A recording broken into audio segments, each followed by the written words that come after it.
Où va l'histoire? Tout cela a-t-il un sens? Si oui, lequel? Bien vain celui qui penserait écarter la question. Elle renaît sans cesse et ne peut pas ne pas renaître. Elle porte en elle quelque chose de plus troublant encore que la précédente. L'homme seul, dans un désert face à des horizons sans fin, a bien davantage encore le sentiment d'être perdu quand vient souffler un vent de sable qui l'entraîne comme un fétu. C'est bien aujourd'hui le cas de l'homme. Il voit la science fouiller inlassablement son passé et lui découvrir des ascendances insoupçonnées dans lesquelles il ne se reconnaît pas ou à peine. Le vent qui l'amène jusqu'à cette heure de l'histoire vient de l'infini des temps, lui qui a peine à se représenter la vie des hommes, d'il y a au moins d'un siècle a fortiori, d'il y a plusieurs siècles, s'aperçoit que le chemin, dont la longueur lui donnant déjà le vertige, se prolonge et disparaît dans la nuit. Une préhistoire illimitée a précédé l'histoire. Il doit compter par milliers de siècles, lui qui s'égarait dès les premières dizaines.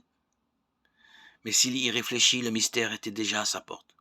Si étrange que cela soit, il ne sait de sa propre naissance que ce que d'autres ont pu lui dire, son propre passé.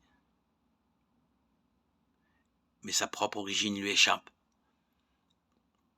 Et puis, entre cette naissance personnelle obscure et les inaccessibles périodes de la naissance du monde, quelle incohérence, quel chaos.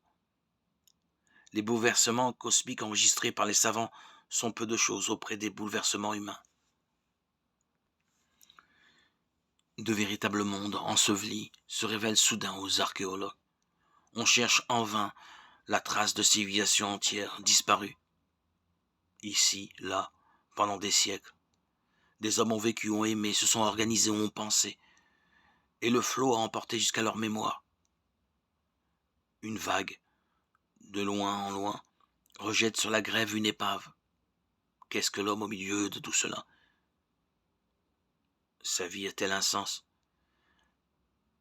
L'histoire qu'apportait l'humanité du passé la conduisait-elle quelque part? Chacun de ces hommes avait-il une destinée? On hésite à le croire. Quelle destinée? S'il s'agit d'une destinée collective, laquelle encore?